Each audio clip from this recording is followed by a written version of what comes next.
So the video has started, the audio has started, and I'm screen sharing.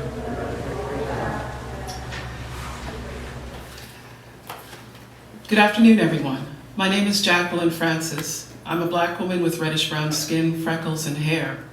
I'm standing at a podium in a half-lit auditorium with happy seated people.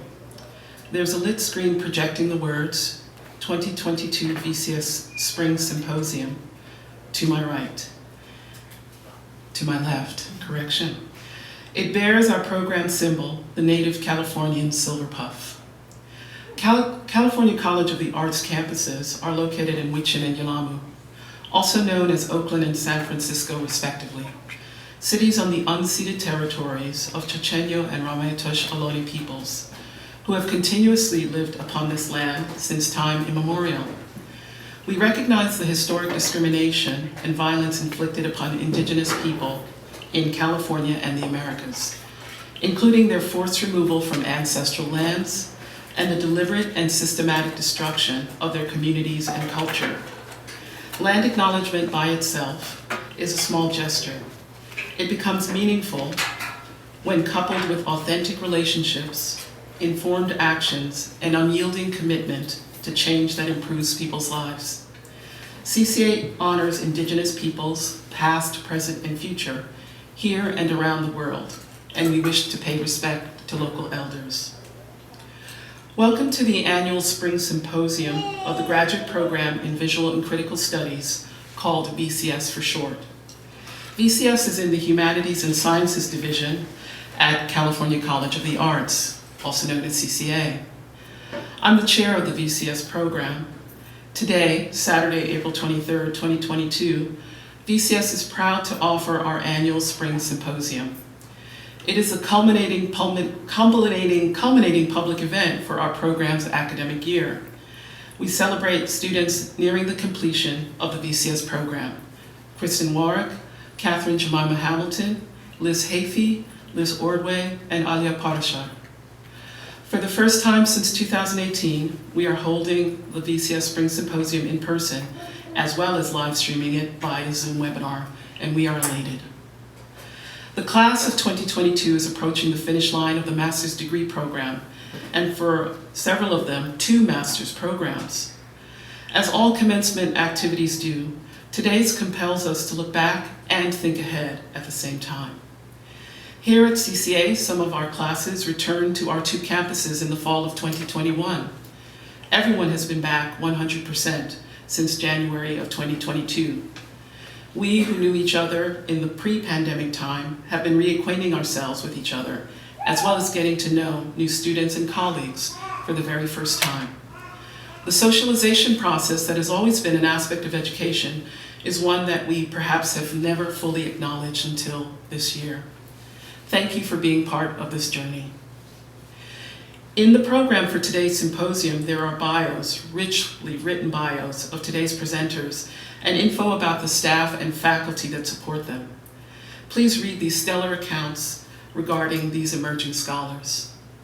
Now allow me to say a bit about the VCS program from which they are graduating, and after I do, I will thank those that support it.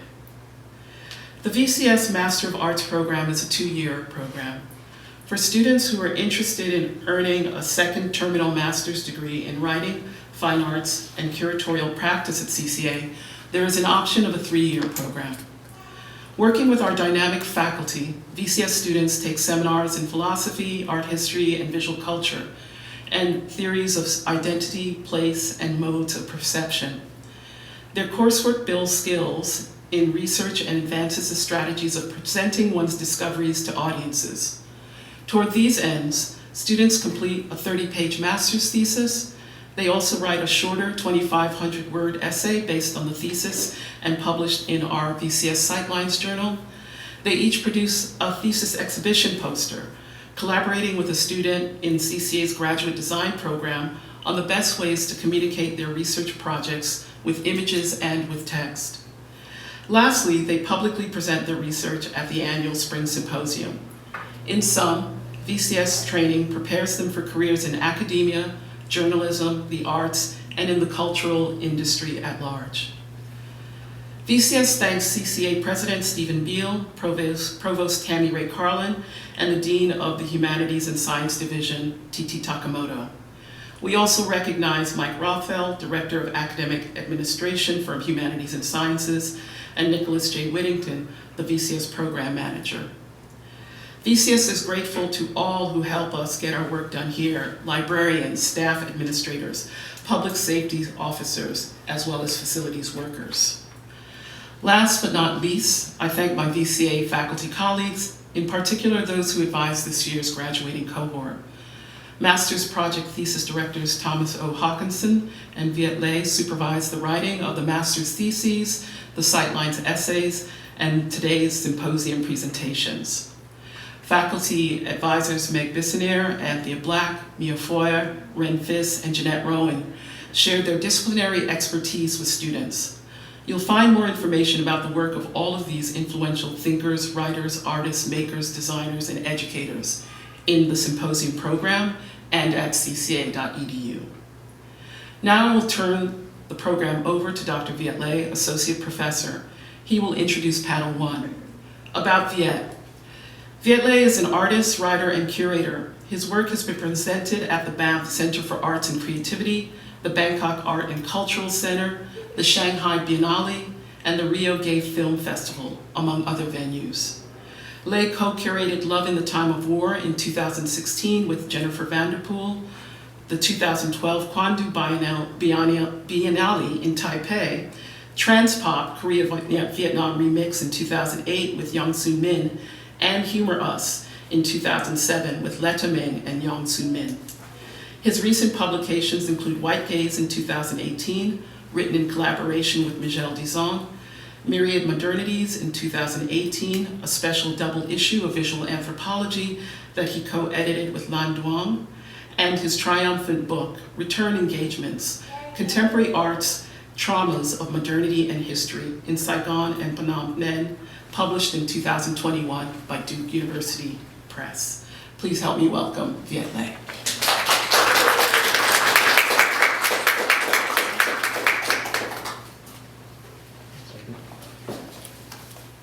Thank you, Jackie.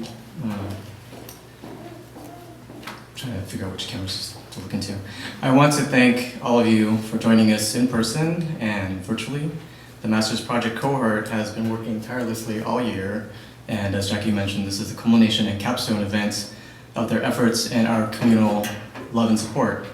In fall 2021 semester, fellow Master's Project Thomas Hawkinson supervised the students' thesis writing, and in the spring I had the honor of working with them on MP2, geared at the Symposium and the Sightlines Journal, which is forthcoming.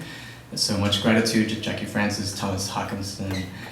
Love to the MP2 cohort by order presentation, Kristen Wawruck, Katherine Hamilton, Liz Hafey, Liz Ordway, Alia Prashar. Boundless admiration to our esteemed moderators, Patricia Lange, Titi Takamoto, and the VCS extended family, including program manager Nick Whittington, faculty advisors Megan Bissonnier, Anthea Black, Mia Farrar, Ren Fiss, and Jeanette Roan. This extended family / village includes our super camera crew, Water Sand, Jose, Jason Munoz, Veronica McLean, Michael Carson, as well as graphic designers Yaki Liu, and the McCadden and Thorpe team. First, let me introduce Professor Patricia Lange, our first moderator, who will then introduce the first panel entitled Institutions. Patricia G. Lange is chair and associate professor of critical studies at California College of the Arts. She is an anthropologist and also the director of the ethnographic film, Hey, Watch This, Sharing the Self Through Media, which documents community building through early YouTube vloggers. Lange has published widely in journals such as Explorations in Media Ecology, Pragmatics, Journal of Pragmatics, Journal of Computer-Mediated Communication, Visual Communication, Enculturation, Games and Culture, and Anthropology of Work Review. Lange is also co-chair of CASTEC, the Committee for the Anthropology of Science, Technology, and Computing, a division of the American Anthropological Association. So, welcome, Professor Lange.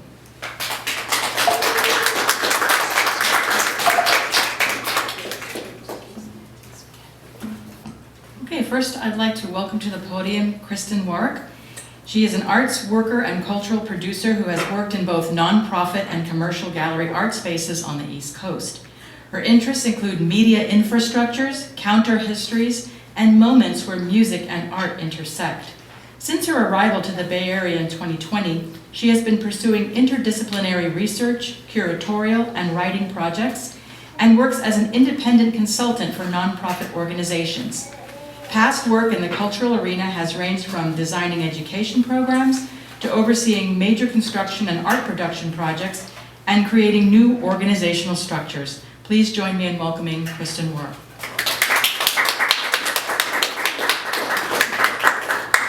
Thank you, Patricia. The year is 1987, and MTV is on your television. MTV is at the height of its cultural power, having been born as an experiment by American Express and Warner Communications, with music videos a mere afterthought of how to best push products to a growing market of teenagers, specifically white male ones. It was one of the first 24-hour channels on cable, with nonstop stream of programming. In between the advertisements and music videos, a 30-second short that does not quite fit into either of those categories appears.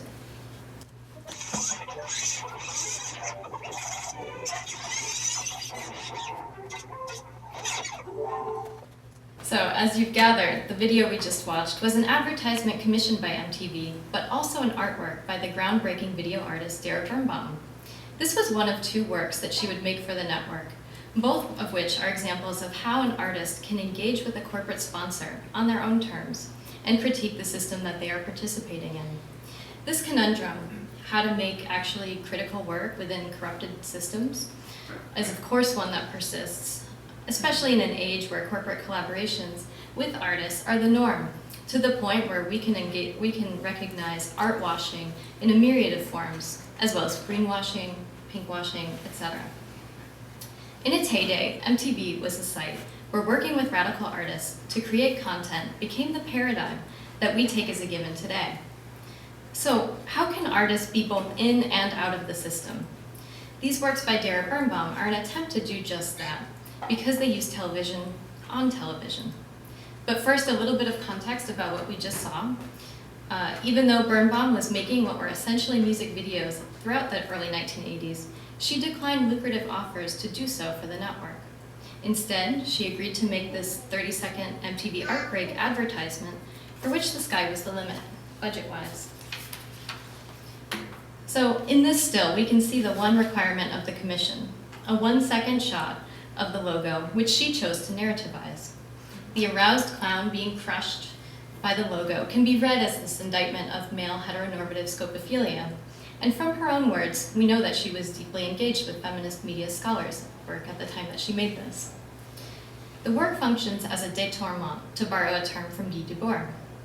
In other words, it produces recognizable imagery in a modified format. So here we have Birnbaum appropriating classic cartoons by the legendary animator Max Fleischer, served with a twist. We see him drawing Coco the Clown at the beginning of the clip. And Birnbaum was so fastidious enough to have MTV track down an animator from that era of the original clip to produce the second half in the style of to make the logo and fashion sequence. So once Coco is crushed by the logo, we end up with these pop-up bubbles of music videos, which would have signaled MTV's regularly scheduled content. The bubbles isolate and conflate dozens of videos, all featuring women. Though Birnbaum identifies these clips as a critique of how the network objectifies women and privileges the male heteronormative viewer, I argue that to read the video only holding Birnbaum's intent is a missed opportunity, as it fails to acknowledge intersectionality. And so to look at this video with the distance of 30 plus years, we can see it now as a site of empowered female address.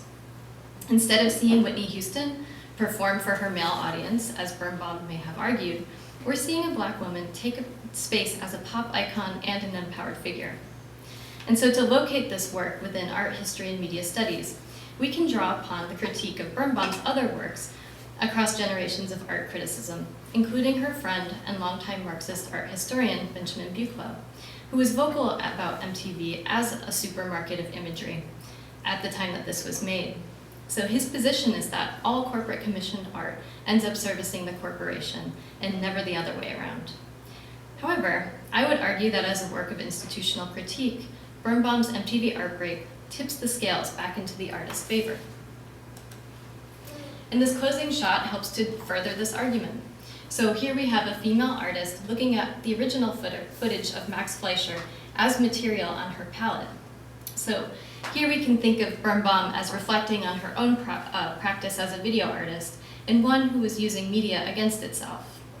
As a noisy and overloaded aberration, this video acts as an irritant within the system it was created in, to borrow a descriptor from the art historian Johanna Burton.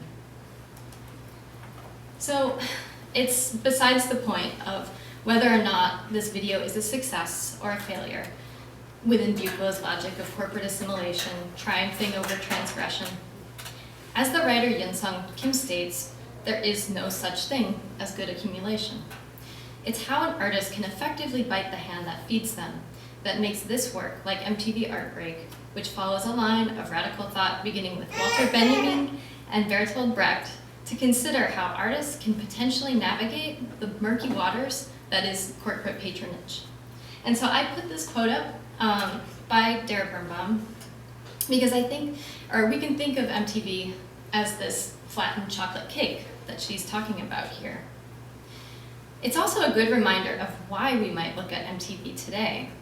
So when this work was made, it was a moment when viewership shifted into nonstop streaming. Sure, a veritable supermarket of imagery and flattening of subjectivities.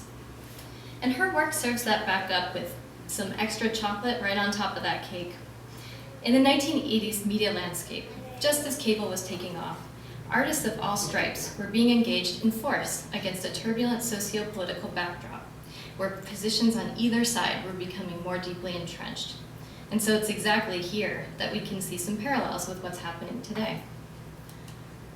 As a video artist that was long engaged with radical politics, MTV would have been irresistible for Birnbaum. While the last video that we saw was made with an unlimited budget at the height of MTV's largesse, the second one, made in 1992 amidst a contentious presidential race that we all know the outcome of, had much less financial support. It was actually part of a binational commission organized by the Whitney Museum and Public Art Fund in New York and the American Center in Paris. And so I'll play that for you now. So Birnbaum was one of 7 American video artists, alongside 7 French video artists, in this Trans Voices program, who produced video works to be shown on MTV here in the United States and on Canal Plus in France. The curatorial prompt was to think about the then 500-year anniversary of Christopher Columbus's landing, but also the reality of globalism and a post-Cold War end-of-history existence. The artist's collective response, not surprisingly, was roundly critical. As a collaborative work that was sanctioned by a number of art institutions, Trans Voices, Transgressions was not made to be an institutional critique like MTV Outbreak. Instead, it's a critique of larger systems, namely that of settler colonialism and imperialism, as demonstrated through France and the United States. We see a series of maps like this one, beginning with native land names and morphing through changing borders, as well as maps that mark violence, such as acid rain, nuclear testing, pollution, sea levels rising, endangered species, and other indicators of capitalist doom. It is an early example of an artist linking these seemingly disparate climatological issues, which of course we know to be intersectional today. But again, at the end of this work, shown in this still here, there's a reflective note. Birnbaum concludes with statistics of media consumption within France and the United States through newspapers and television. And so this begs the question, might exposing the potential of the medium either service or disrupt the message? Perhaps it does neither? And if all of this information is chocolate on chocolate on chocolate, does this overload make us want to actually eat some fruit? So the first work that I showed was a heavily played advertisement. This later work was really just relegated to only a few screenings. Both videos would have held an odd position within the televisual flow, given Birnbaum's use of distorted audio, which sounds as if it's malfunctioning. We hear the Pledge of Allegiance in this later work, as recited by both a female voice in English and in French, and by then President George Bush. And just like MTV Outbreak's tape whirring, the recording here begins to slow down drastically, lending an eerie and ominous presence and hinting at a systems breakdown. And so, while the viewing for this later work would have been quite limited, both works are example of how corporations became major players in the production of immaterial contemporary art. By 1992, funding for media and video art had become totally privatized, and outside of museums, the opportunities for production support existed mainly in the service of companies or through the beneficence of a small handful of collectors. Birnbaum's labor as an artist commissioned to make content for MTV, among so many of her peers, embodies what Anna Lowenhaupt Singh describes as salvage accumulation, which is the process through which companies amass capital without controlling the conditions under which commodities are produced. So companies like MTV amass influence and cachet off the backs of the precarity of making video art in the early 1990s. Birnbaum is fighting back at this by using television as a weapon against itself. And this co-optation of radicalism, I believe, predicts the business model of art washing that was to come. MTV's engagement with artists like the Trans Voices Project is an exercise in brand building rather than art patronage. But as Singh would argue, and Gwa'yam, accumulation simply never ends. And as Kim would state, there's nothing to feel good or bad about. What is interesting is when a decidedly anti-capitalist position comes into friction with what is ultimately attempting to accumulate it, like an artist making critical works of refusal for cable television. And so these are relevant topics for today. As arts funding has evaporated exponentially over the years, and major corporations like Facebook or Nike becoming the most beneficent to artists, despite their violent misdeeds. Indeed, the more nefarious things seem, the more contemporary art seems to be courted. And so MTV is at this crucial moment of transition, and what artists were able to do within that moment is worth re-examining now, with our current debates of clean versus dirty money at institutions, doom scrolling against a flattened media landscape, where the very notion of truth or facts are fodder for political debate. So this time period and body of work provide a sense of how we've arrived at where we're at now, and where artists like Birnbaum can bite back at the hand that feeds them. Thank you.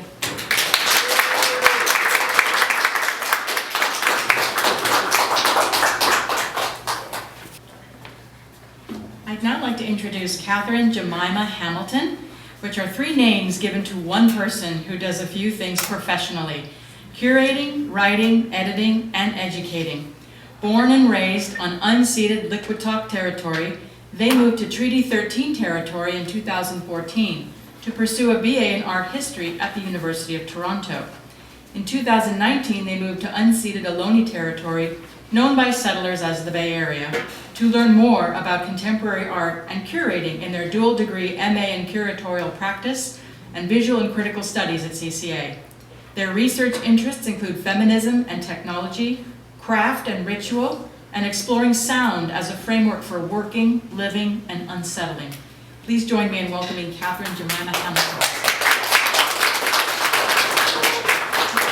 Thank you so much, Patricia.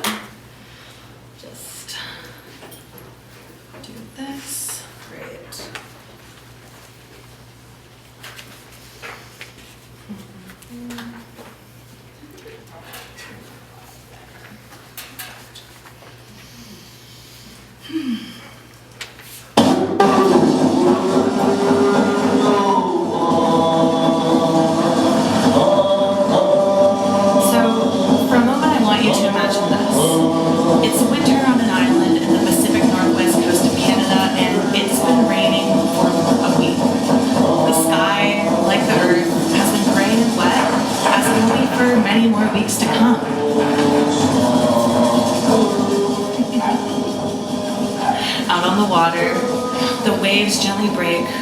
Palm-sized rocks along the shore.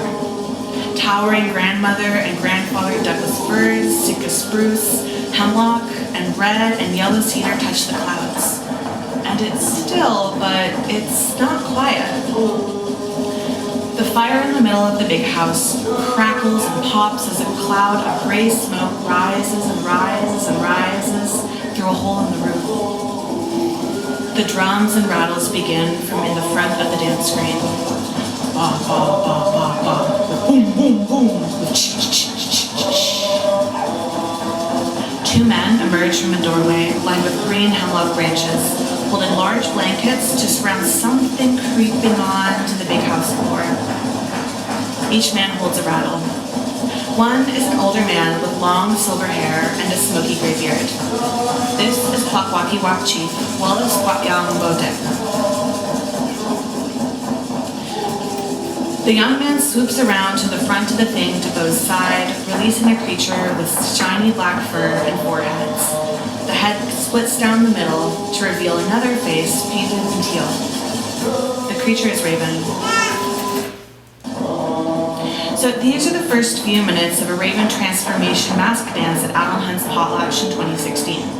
It was filmed for public use by John Cousins. The potlatch is an old tradition that includes feasting, law passing, storytelling, gift giving, dancing, drumming, and singing. Often, when museums devise an exhibition about potlatching or Kwak-Wawruck life, the only elements that curators typically bring to the exhibition are the masks. Often those dances, narratives, and songs are left out of the display, cutting the masks off from a vital part of their lives. And as a result of this cultural cherry picking, people who learn from museums in colonized countries are often learning the colonial or European version of history. As several notable scholars from both settler and indigenous descent have told us, the exhibition as a visual form is scopophilic and seeks to control those on display by knowing the people and cultures on its terms. Thus, the institutions instrumentalize every poem, mask, song, and melody on display. But I wonder,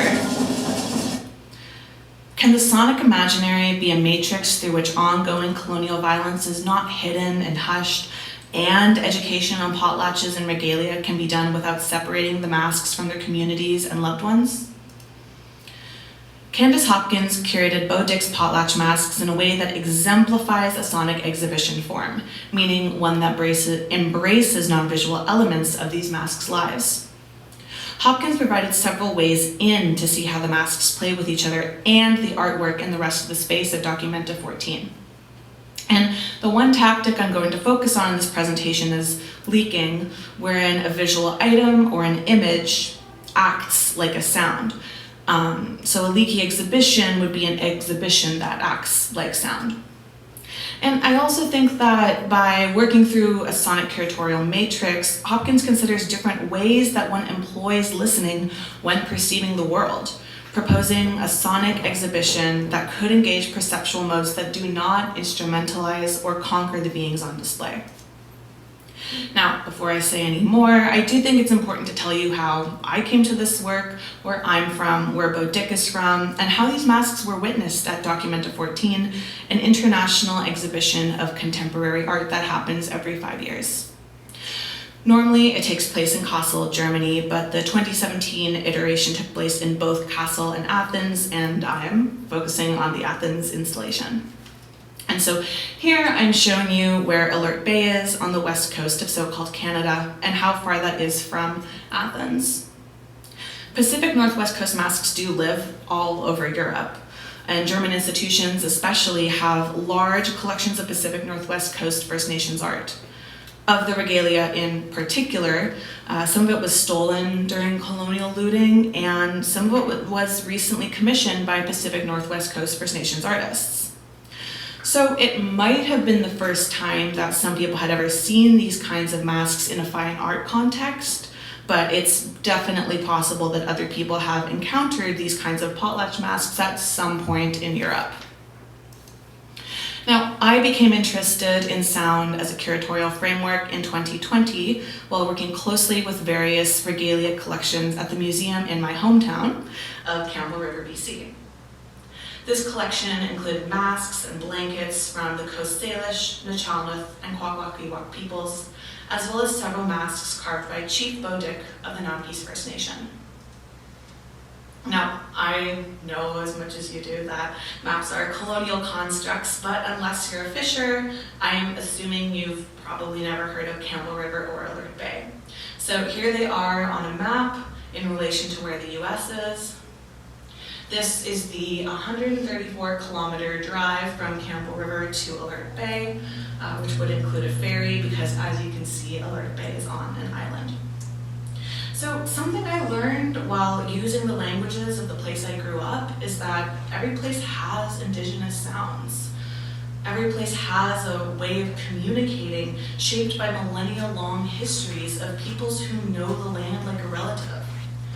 When presenting items formed by languages and lands that predate colonial culture, I think curators have a responsibility to the sounds that form an item on display. An example of how museums often silence objects is the Vancouver Art Gallery's presentation of a Beau mask in a show called Uncommon Language. In 2020, the Vancouver Art Gallery showed this Beau Zunaqua dance mask from 2002.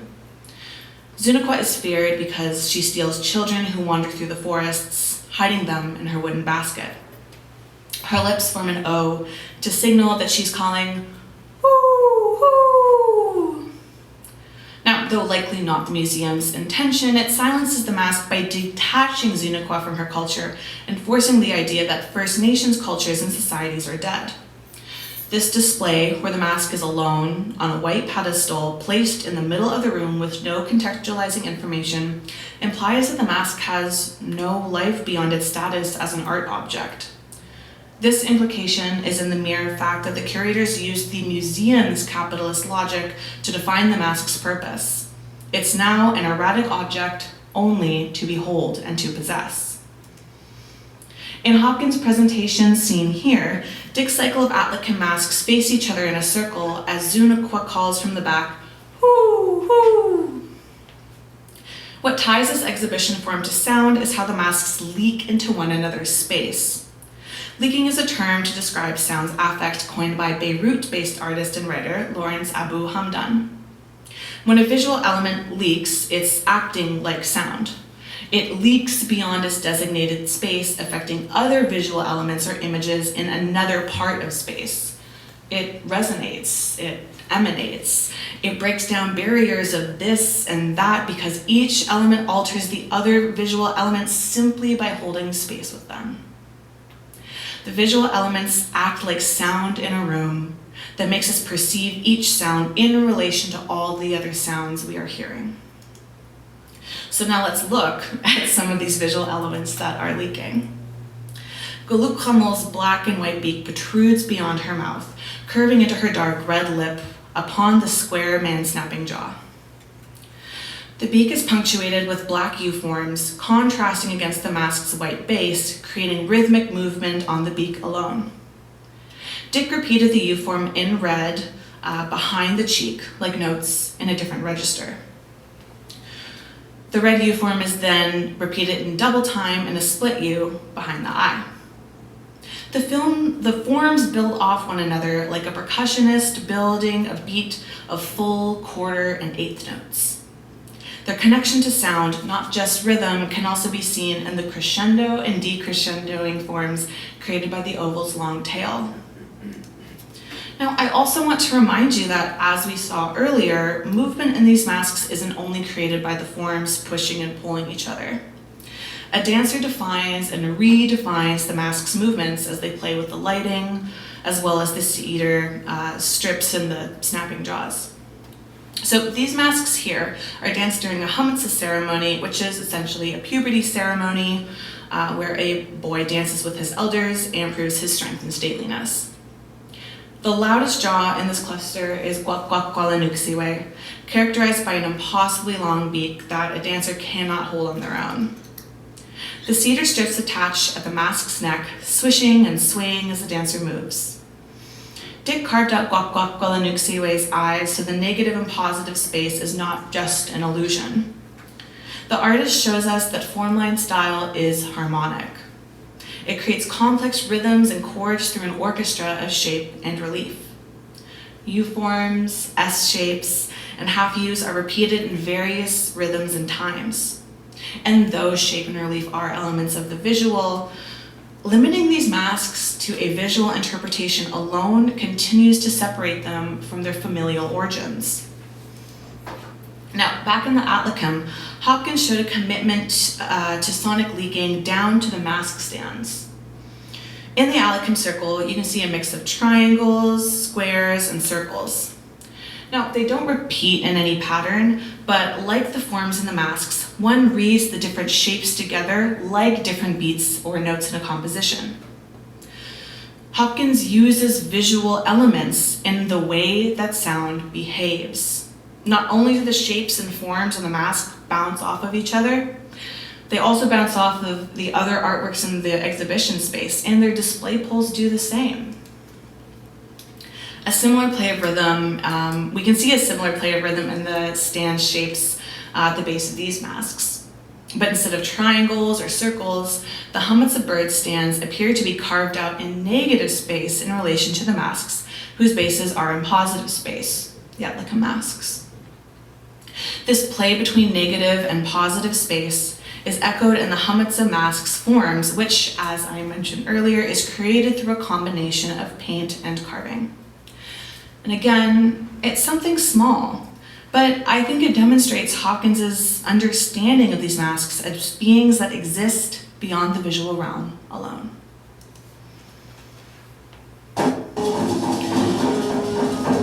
In Fred Moten's The Undercommons, queer theorist Jack Haberstam wrote that listening to cacophony and noise tells us that there is a wild beyond to the structures we inhabit and that inhabit us. A sonic imaginary embraces clashing, cacophonous histories and narratives that can reveal this wild beyond that contains, as Hopkins puts it, many voices in the margins that are speaking, that are sounding. We choose how to witness every single day. Do we decide to silence a being by removing it from its culture, or listen to it and provide space for it to tell its story? Do we choose to believe a single colonial history of the world, of the land, or embrace spaces where many histories begin to leak into each other? Embracing sound and cacophony as ways to arrange the meanings that emerge when beings are in relation means we can refuse systems that trap and silence a being's history and ancestors. We just have to learn to listen. Thank you.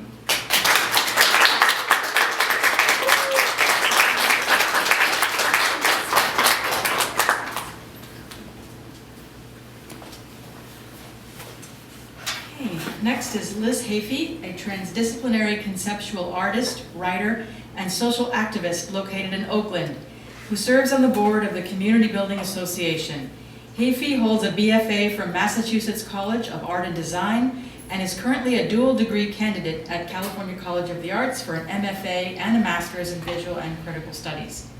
In her artistic practice, Hafey makes absurdly humorous sculptures and performances and uses a playful Duchampian process of ready-made found objects, inside jokes, and sexual innuendos. Hafey's concepts reference issues derived from the impacts of globalism with a means of cultural critique. Hafey's research and scholarly interests encourage alternative ways of thinking in true punk fashion. I now welcome to the podium Liz Hafey.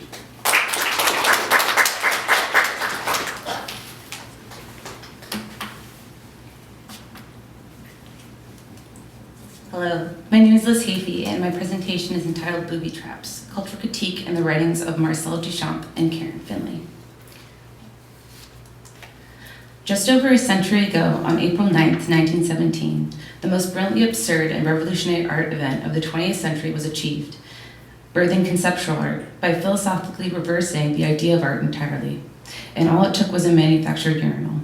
The story goes, Marcel Duchamp set a large porcelain urinal on a pedestal to the Unjuried Society of Independent Art Salon, New York, which claimed that they would accept any work of art as long as the artist paid the application fee. The urinal was signed and dated with the application of the pseudonym R. Mutt 1917, entitled Fountain.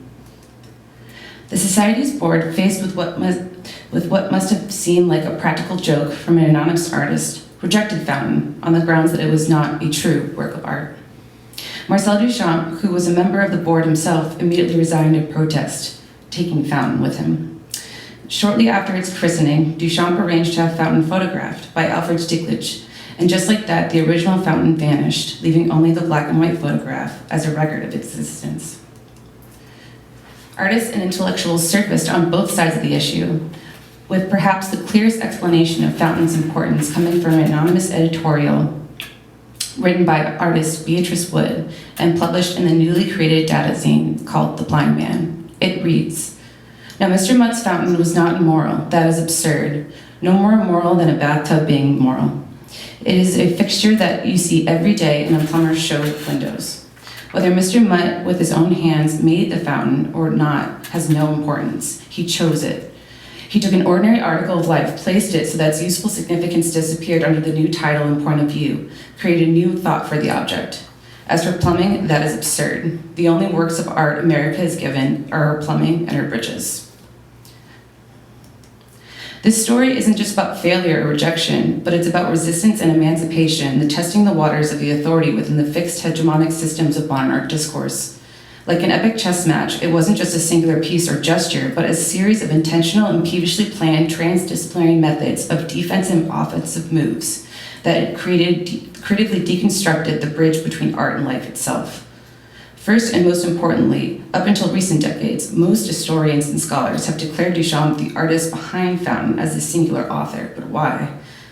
It has been immensely proven that data artist, the Baroness Elsa von Friedland-Löwen, was behind the object choice and overall concept of Fountain, and Duchamp, being the already made iconic male artist, as well as the independent board member, acted as a performer with the art object itself by submitting it to and from the gallery, like a performative pawn. Most importantly, it's particularly essential that this narrative context does not take place in a gallery or museum, but in fact occurs on the page. In other words, the artwork does not solely reside in the art object itself. The artwork is comprised of the object, Marcel Duchamp's performance with it, Alfred Stieglitz's photograph of it, Beatrice Wood's article about it, and finally the Baroness Elsa's conceptualization and orchestration of the entire event. Marcel Duchamp was fond of booby traps and was very obliging to hang up people on their worst instincts, especially when those instincts were disguised as ideology, keeping the spectator hung up on their own etiquette. One can easily follow Duchamp's promiscuous anti-disciplinary approaches by making gestures that oppose modern art disciplines and traditions, by using tools of irony, wit, and puns to turn those set by modernist ideologies back onto itself, exposing its fallacies through paradoxical art pranks. Duchamp being mostly scholastically tied to a series of ready-mades, nonetheless, he himself considered his installation piece, the Breadstick Bear from his bachelor's Even, nicknamed The Large Glass, the most artistically valued and personally loved work of his art career. Duchamp once explained the glass was a reaction against the retinal conception of painting. Because of the conceptual introduction, this is a literary painting, it's using words. What does Duchamp mean by this for the untrained spectator? In fact, it wasn't even for the tall-tale title or the trained eye in reference to his past works. It would be almost impossible to create a narrative. Perhaps that was Duchamp's point. Perhaps he didn't have one yet. In fact, we wouldn't know how to approach Duchamp's notion of the large glass until just over a decade later with the announcement of the Green Box, a publication compendium project, a facility of facsimiles containing 94 notes, sketches, and studies, which Duchamp created working on the large glass. Duchamp worked with professional printers to achieve meticulous reproductions. The papers, inks, and even torn edges exactly matched the originals he created, exposing the conceptual process created by the artist, as well as creating a portable art project outside of the gallery context. In fact, the project collaboration does not stop there. Duchamp had the help of his alter ego and drag collaborator named Rose Sélavy, who at the time was the face of Duchamp's art career, since the glass was ironically declared to be completed. Rose was vital to the Green Box. She was its publisher, held multiple bank accounts and names for financing the project, and pre-sold issues to fund its entirety, as well as overseeing its distribution. Rose's involvement turned the capital process of the Green Box into a conceptual one. by encouraging the notion of development of artists as a mediumistic archetype and subsequently the sheer performativity of the spectator audience. In fact, these additional conceptual moves did not stop with Rose's involvement. In consideration to the function of the green box, not being a traditional publication form, and due to its context never being in any fixed order, readers are expected to performatively shift through all the notes and puzzle out the document's meanings like a Sears catalog, creating a selective and subjective dialogue between the art object, the self, and also inviting dialogue among spectators themselves. By removing the gallery context, making the spectator dialogue an extension of the conceptual, and creating a life of the artwork, and finalize Duchamp's conceptual master move in all forms of art theory, the creative act. Following this logic, conceptual and interdisciplinary turns in our history of contemporary art have seen artists take up the pen as an integral component of their practice and moved entirely to a writing space by taking a linguistic turn. Karen Finley was a pioneer of interdisciplinary art, starting at the turn of Reaganism and the culture wars of the 1980s, holding her ground as a conceptual artist. She has worked in the music industry, graphic text, sculpture, installation, and poetry, but has been mostly iconicized for her controversial performance works. Finley's performances, all self-authored, contain spoken word monologues using methods of chaotic verse structure, a form of linguistic anarchy. Finley's consistently used her voice as a rhythmic tool of improvisation, which rejected the use of singular fixed narratives by celebrating spontaneous creativity by using the spectator audience as context, alternating perspective pronouns and also characterizations. Finley's raw, uninhabited performance works have consistently stirred artistic and social communities enough to raise their consciousness beyond the artwork, to issues such as social activism, consumption, distribution, and censorship. Finley saw her conceptual work as a form of emancipation by aiming to address and dismantle socio-political issues right at the source, which often involved her stripping down to her bare skin, completely naked, as a tit-for-tat art attack. Finley provoked controversy by challenging traditions and boundaries of modernity wherever she went.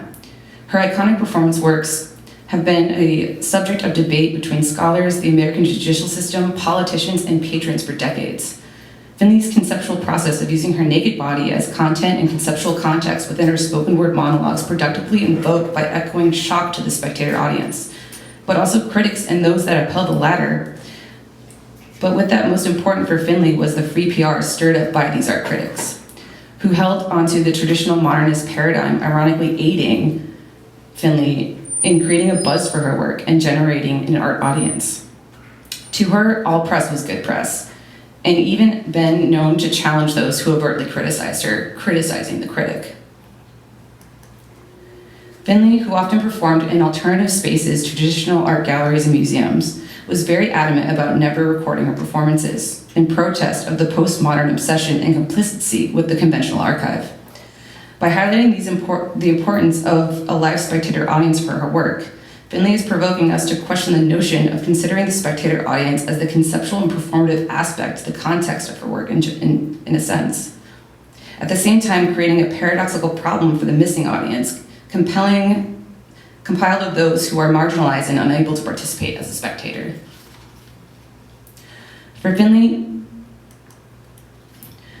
Therefore, Finley turned towards the literary and translated performance works into a publication titled Shock Treatment, which created a more accessible format. Instead of making the audience gather in one place or becoming an artist machine performing the same pieces over and over again, the text and illustrations generate a level of performativity beyond Finley's capability. With a spectator audience that wouldn't normally be achieved through simply watching a mere performance, Finley, conceptually relying on the book object, her written text, and illustrations, become the catalyst for provoking spectator reader to subsequently perform the object through themselves and with dialogue amongst other spectators. By generating dialogue, this is normally subdued by the ideology of the white cube and the scholastic authority of modernity. Like Duchamp, Finley is turning the spectator audience into an extension of performance work, and even further within the conceptual, ultimately declaring the spectator audience the final performative act of the conceptualization of the work, and by decree, breaks down the boundaries and disciplines that limits the creative freedom of expression. As proven time and time again, Marcel Duchamp, Karen Finley, and countless other artists over time, space, and the world Within the current of Duchamp's creative act theory, this conceptual realm beyond what we can collectively witness, the mere act of translation, reading, writing, and dialogue for the spectator into a performative one. To that end, in consideration of the realm of critical studies that use language as a tool for dialogue with and around the visual, I would argue, if your research methodologies have a conceptual focus, process, or both, when translating the visual, it could subsequently and quite possibly be considered a performative one. In solidarity with these findings in my research, I'd like to provide an example.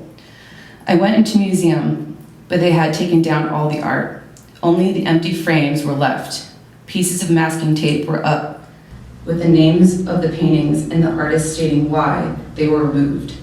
The guards had nothing to guard. The white walls yellowed. Toilets were locked up in museums because people might think someone's peeing is art. Someone might think that pee flushing down the toilet is art. Someone might think the act of peeing is an art. And the government pays for that pee flushing down the toilet. There were many bladder infections among those inspecting the museum, making sure that there were no offensive art. They might lose their jobs. It's a good life when no one thinks the other have to piss or shit. Thank you.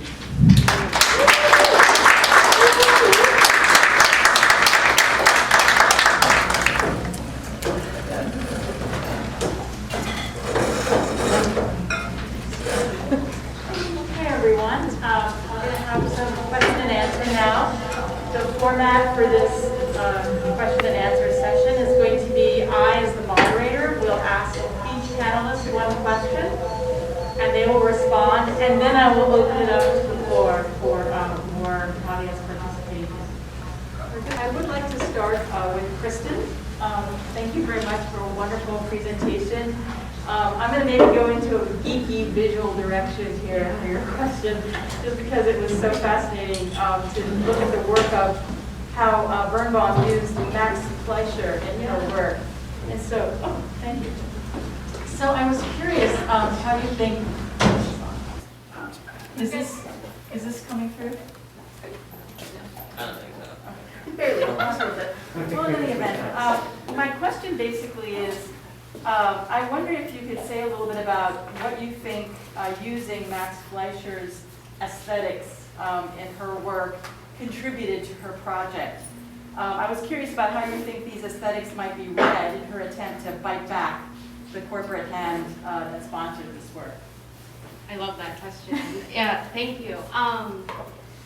So, you know, I thought a lot about the nostalgia element of it, and of course, you know, seeing that on TV, it would have been a bit of a disruption, but maybe not. And yeah, I think it's really brilliant that she chose Max Fleischer.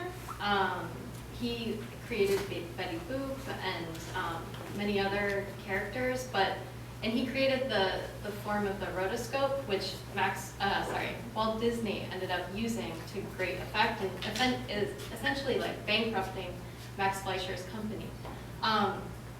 So that's just like a little bit of an aside and tangent about the history, but the aesthetic itself, I think, would be in 1980 as claymation and as all of these other sorts of experimental animation techniques were coming like to the forefront. And MTV sort of being this pipeline from Cal Arts students who were masterful and subsidized by Walt Disney, actually. It all sort of comes full circle, and so I think haven't been able to find her saying anything about, you know, like animation now, but I think that was implicit in her choice. So yeah, it would have stood out among many other things that were animated, you know, and that was even before we had Beavis and Butthead. So, Because it almost seems like the cool factor of the Max Fleischer might make it more difficult for her to be read in a critical way. I was wondering if you had that. It's feeling. So not cool. Yeah, exactly. It's like it's not. I mean, compared to there was that slide that I had up, which had all these different logos that different artists had animated. And they're so inventive and so bright, right? And then you have this like kind of scratchy, black and white actual footage. morphing into the sort of simulacrum of that, like the when we have the logo sequence and the fashion sequence. Yeah, I think it would stand out, and even though nothing really stands out, so. Great, thank you so much. Thank you. Terrific. I'd like to move on now to Katherine's wonderful work. I'm just really fascinated by sound. I feel like it's, historically a bit under-theorized, and that's changing now with newer work, so I'm so excited to see that, you're theorizing in this direction. So I'm really interested in the sonic imaginary, which I think is a fascinating way of trying to hear the stories and beings leaking into each other. So I was curious, what advice would you have to curators who wished to create sonic imaginaries for their exhibitions? How might they hear better? Wow, advice. Yeah, definitely. So I guess I want to first state that sound is a tool like any other matrix. I think we've seen historically, so French sound studies scholar Jacques Atelier actually theorized in the 60s about how sound creates different kinds of publics. But we've also seen, through the use of the radio, for example, in Nazi Germany, how it can be used to control population and create fear in publics. Or Lawrence Abu Hamdan has a work as well where the sounds of bombs, the planes that drop bombs overhead would be dropped, but not the bomb itself, right? So there are these different ways that sound can be used to control a public, to create a certain way that the public psyche works. So just it's a tool that can be used in many different ways. Two, I think in a larger way, the thesis that I wanted to argue was that I think often in galleries in this very formalist way, objects are flattened. They kind of become interpreted as the exact same thing. There's this longer history of like the masks that I presented being used as in surrealist paintings, in avant-garde art history in the 1920s. And so I think the first step is thinking about how sonicness, a sonic imaginary, would apply to the work that you're curating. So first it's like, is it right for you?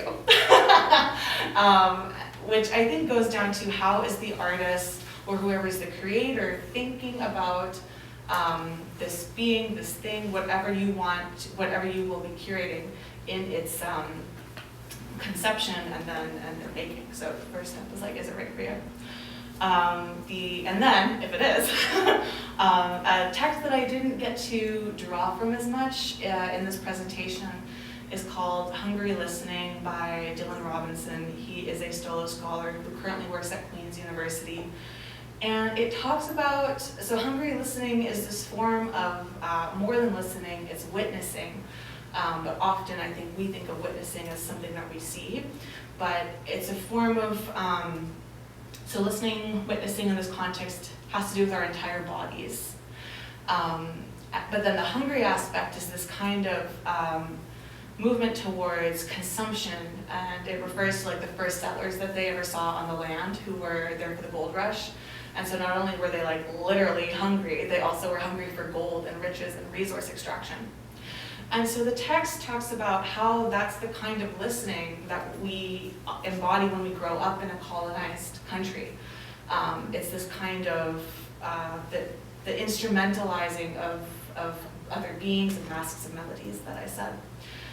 And what he talks about is how we can think, also pulling from Paulina Oliveros' deep listening, which are these exercises where we can start to think not as sounds only as things that we hear, but think about the culmination of our senses, as well as our positionality and how different positionalities witness, how our ancestors witnessed, and do we want to break away from that? Do we want to embrace that? All of those things. So those would be my 3 pieces of advice. That's terrific, and I'm glad you addressed head on, whether or not it might be appropriate for all Because that was actually something that crossed my mind, Yeah. is it something that emerges from, the culture, from the peoples, or is it something that everyone should be striving to engage with? Yeah, I definitely think that there's when I think about certain, I think another thing that I'm thinking about is how everything works in relation, so we can't necessarily say that there's no listening element to, say, a Barnett Newman painting. But I do think that maybe there's, for other objects or beings or things that someone is curating, a haptic mode. Or there's the recent performance where that artist was licking items to talk about their preservation. So I think it's an argument to think about just where something is coming from and what is the way that honors its origin, what senses and what culmination of our senses can we use to honor its origin and its making and its existence in the world. Great, thank you. I think that's great because it brings up so many rich conversations about different kinds of senses and not privileging one or the other, or understanding their interactions. Yeah. Thank you. Thank you for your question. I'd also like now to pose a question to Liz Hafey. You mentioned that you're interested in the idea of an anti-museum project. So I was curious about the projects you chose to discuss and whether or not they ironically depend on the continuation of the museum as an institution to retain a sort of disruptive force. Yeah, that's a really good question. Well, for the subject matter that I chose to focus on specifically was me challenging the very idea of me having to write a VCS thesis as a whole. I wanted to avoid the museum, so I just turned to my personal library and what I was obsessed with and try to find what the connection of that was. I've been obsessed with Duchamp and those like going against the flow process for much of my graduate career, and find like that very inspiring and also very like self-reflective. Sorry, what was the second half of your question? Well, I was curious what constitutes for you an anti-museum project? I would think an anti-museum project is something that kind of generates dialogue and also behavior in a way that the museum doesn't necessarily have or can right now. Like when we enter gallery space, we are surrounded by sterile white walls, people that tell you to not go to things too close, they tell you to hush, you have to pay an extraordinary amount of money just to enter it. And there's a level of hostility that I feel like is very much evokes and parallels the cruel optimism that we're much surrounded by in society. And I think anything that goes against that and reacts to that in a way that creates euphoric, enjoying happiness, dialogue, and things that we don't necessarily experience in the museum as an average whole would be considered an anti-museum object. Especially in the scope of VCS, language is like the catalyst for describing the visual, and the fact that museums kind of try their best to dictate what things are and what art is, to the point where people aren't really looking at art anymore. Brian O'Doherty explains in The White Cube, we are performing in a way that they want us to, and I think that isn't cool.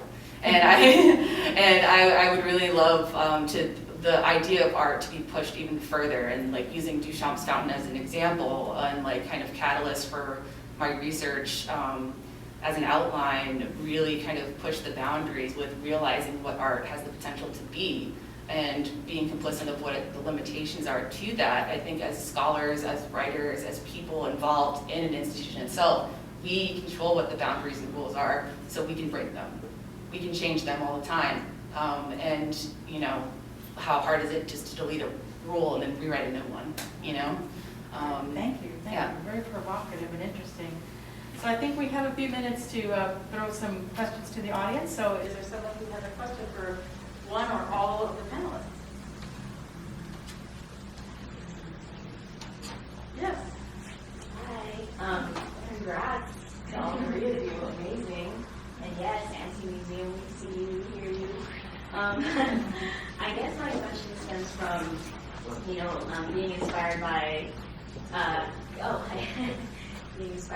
Abigail de Cosmic's Rogue Archives. Thinking of like fandom and where do archives exist out of institutions? So I think for all three of you, I actually love the panels called institutions in that all three of you are looking at things, whether it's sound, TV, and anti-museum. So I guess in thinking about your own works and scholarship, how do you feel that they might add to these conceptions of rogue archives in the future?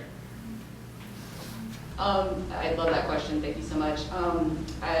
You know, wrapping up a lot of my research and stuff, I kept thinking about what we should consider libraries to be. You know, especially when I would, in my research, I've been looking at artists' writings in book formats and different book formats, and how a lot of museums, especially with artists who do write, kind of hold their artist libraries hostage.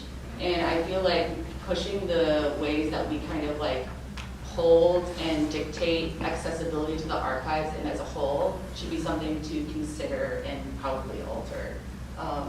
You know, because I don't think it should have to, someone shouldn't have to go to grad school just to look at an artist's book, you know, and same thing with you know, looking at a library and how accessible that is to like society. And I feel like the institution as a museum, art schools, you know, scholarly work, and also the archive as a whole should really try to reflect that same kind of community caliber.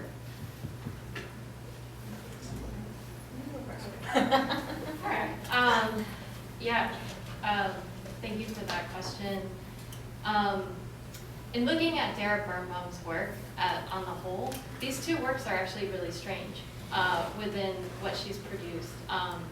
Even though she, you know, I was sort of thinking as Liz was speaking about the white cube, it's like that was, you know, very much against what she was doing as well. And her most famous work was shown in a hair salon on Broadway. You know, I came to this project being really interested in like remembering MTV and remembering like the just absolute abundance of creative energy that used to be on that network, and also thinking about like how what happened, you know, and like so back, you know, like I believe there is an MTV archivist somewhere, which, you know, could have been something I pursued.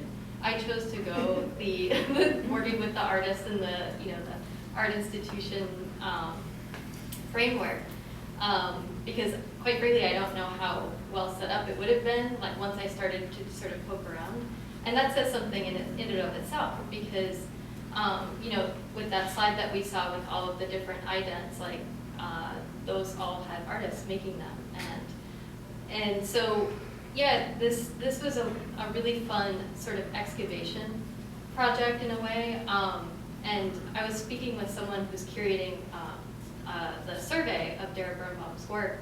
She was like, she made 2 works for MTV? And I was like, yeah, actually, like there was another one. So yeah, it's something, it's a really fun place to occupy, to like, you know, let's go back and look at that. Because my sort of backstory is that I was working as a fundraiser for years, and so I was involved in helping these like projects get created that kind of just end up getting tossed. You know, that's like, oh, so we'll do an immersive installation for blah, blah, blah, and you know, what happens to that? And yeah, it was a way to sort of like think back, like, okay, like, what does it all mean? What does it all mean? Yeah.